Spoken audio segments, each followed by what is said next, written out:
전능하사 천지를 만드신 하나님 아버지를 내가 믿사오며 그 외아들 우리 주 예수 그리스도를 믿사오니 이는 성령으로 잉태하사 동정녀 마리아에게 나시고 본디오 빌라도에게 고난을 받으사 십자가에 못 박혀 죽으시고 장사한 지 사흘 만에 죽은 자 가운데서 다시 살아나시며 하늘에 오르사 전능하신 하나님 우편에 앉아 계시다가 저리로서 산자와 죽은 자를 심판하러 오시리라. 성령을 믿사오며 거룩한 공예와 성도가 서로 교통하는 것과 죄를 사하여 주시는 것과 몸이 다시 사는 것과 영원히 사는 것을 믿사옵나이다. 아멘. 찬송가 265장입니다.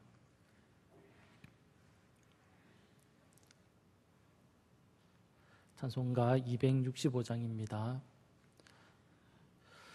주 십자가를 지심으로 죄인을 구속하셨으니 그 피를 보고 믿는 자는 주님의 진노 면하겠네. 내가 그 피를 유월절 그 양의 피를 볼 때에 내가 널 넘어서 가리라.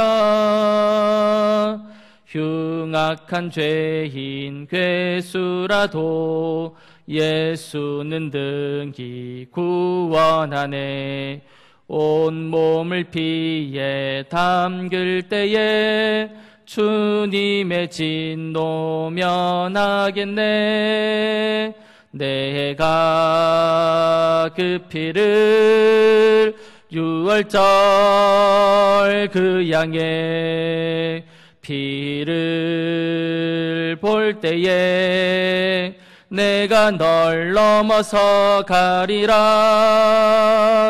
심판할 때에 모든 백성 행한 일대로 보응받네.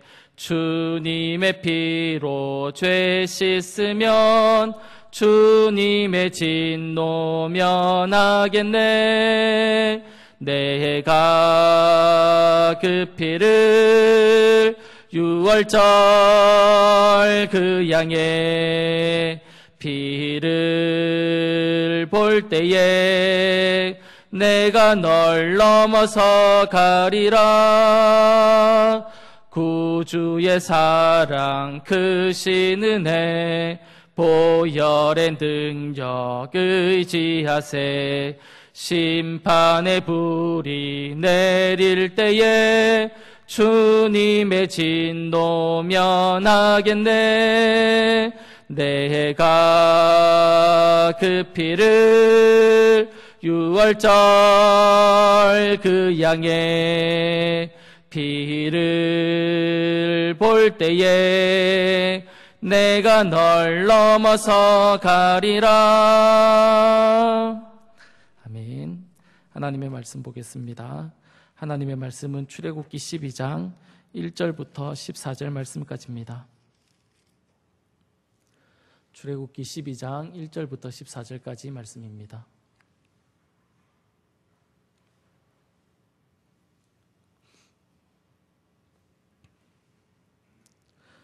한 절씩 교독하신 후에 마지막 절은 같이 읽겠습니다. 제가 먼저 읽어드립니다. 여호와께서 애굽 땅에서 모세와 아론에게 일러 말씀하시되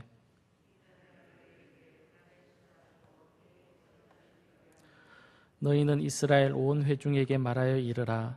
이달 열흘에 너희 각자가 어린 양을 취할지니 각 가족대로 그 식구를 위하여 어린 양을 취하되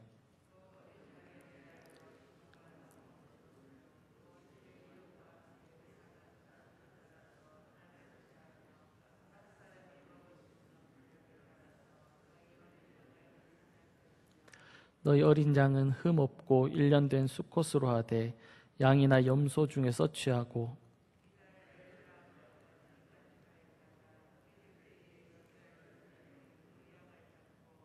그 피를 양을 먹을 집 좌우 문설주와 임방에 바르고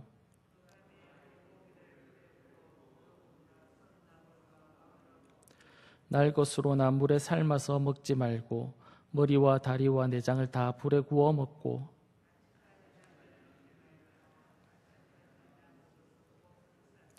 너희는 그것을 이렇게 먹을지니 허리에 띠를 띠고 발에 신을 신고 손에 지팡이를 잡고 급히 먹으라. 이것이 여호와의 유월절이니라.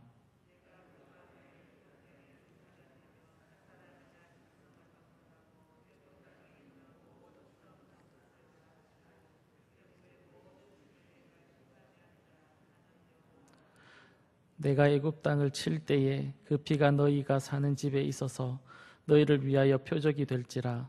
내가 피를 볼 때에 너희를 넘어가리니 재앙이 너희에게 내려 멸하지 아니하리라. 너희는 이 날을 기념하여 여호와의 절기를 삼아 영원한 규례로 대대로 지킬지니라. 아멘. 오늘 우리가 읽은 본문의 말씀을 가지고 개인과 가족과 민족을 넘어 열방까지라는 제목으로 말씀을 나누도록 하겠습니다.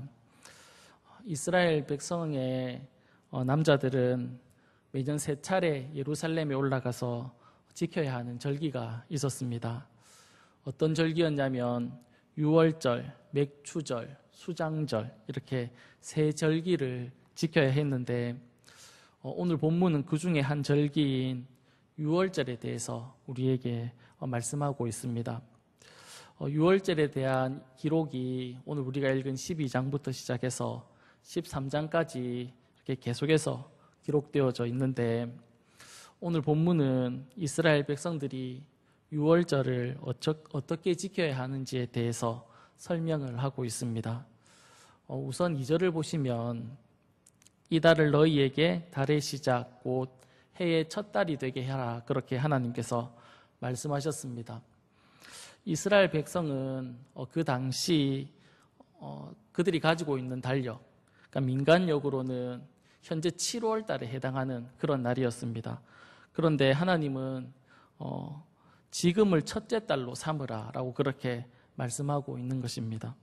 그리고 3절부터 7절까지는 유월절을 어떻게 준비해야 되는지 그 준비 과정을 쭉 설명하고 있는데 거기에 보면 누구를 위해서 어린 양을 잡으라 라고 그렇게 말씀하냐면 3절에 보면 온 가족, 그러니까 가족들을 위해서 어린 양을 잡을 것을 말씀하고 있습니다.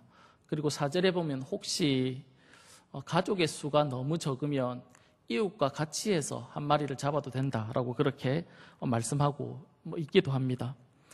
또 양이나 염소 중에서 흠 없는 1년 된 수컷을 취해서 이달 19날까지 간직했다가 해질 때에 이스라엘 온 회중이 그 양을 잡아서 그 피를 취해 집 좌우 문설주와 인방에 바를 것을 바름으로 그 유월절을 하나님께서 준비하라 그렇게 말씀하고 있고 또 잡은 것을 어떻게 먹어야 하는지에 대해서도 우리에게 가르쳐주고 있습니다.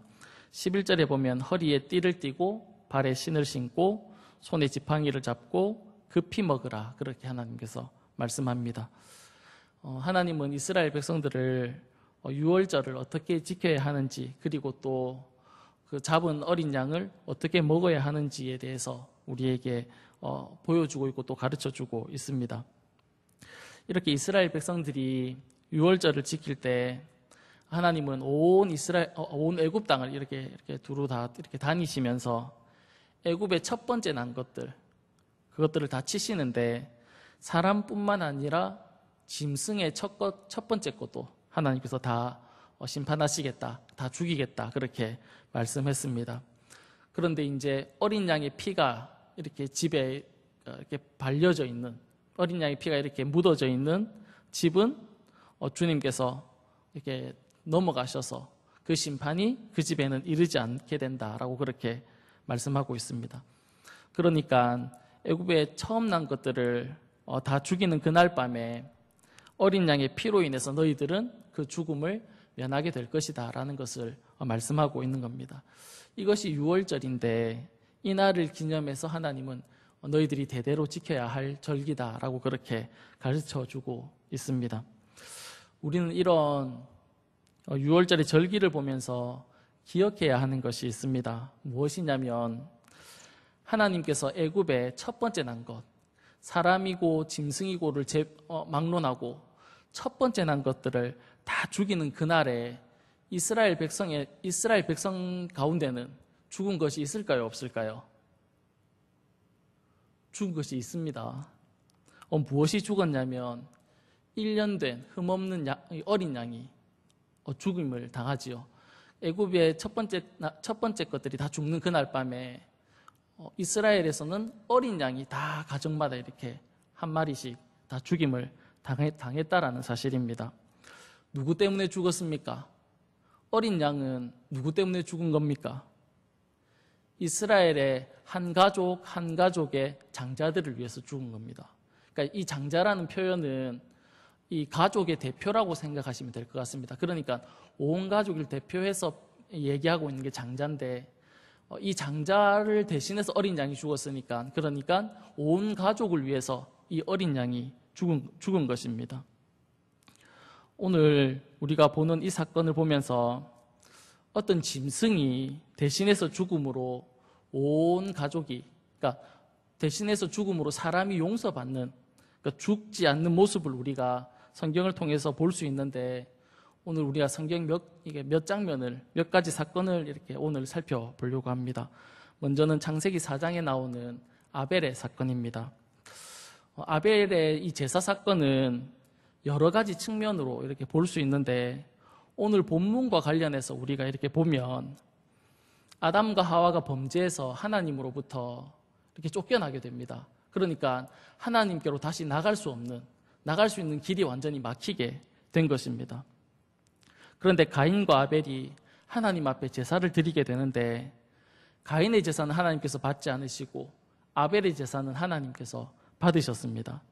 우리는 이 사건을 통해서 아벨이 드렸던 이 양의 죽음으로 통해서 하나님이 아벨을 용납하셨다라는 것을 우리가 알 수 있습니다. 쉬운 말로 하면 아벨의 제사를 받았다라는 말은 하나님께서 아벨을 용납하셨다, 아벨을 용서하셨다라는 겁니다.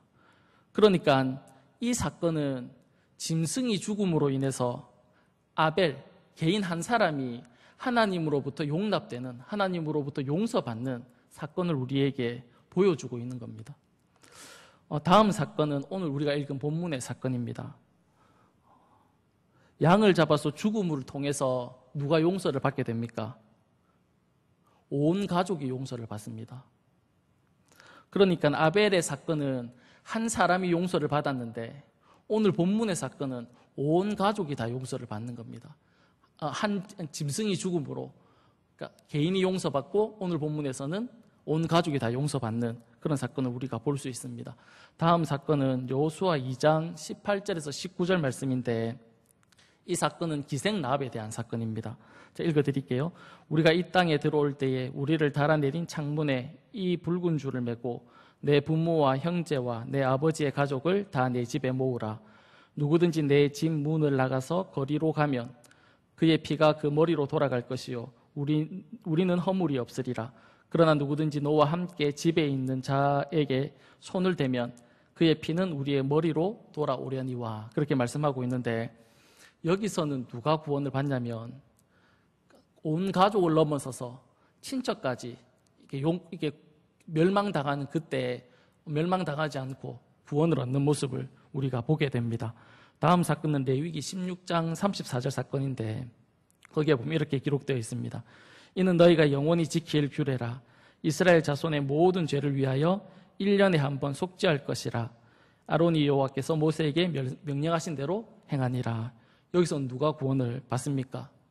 이스라엘 온 민족이 구원을 받습니다.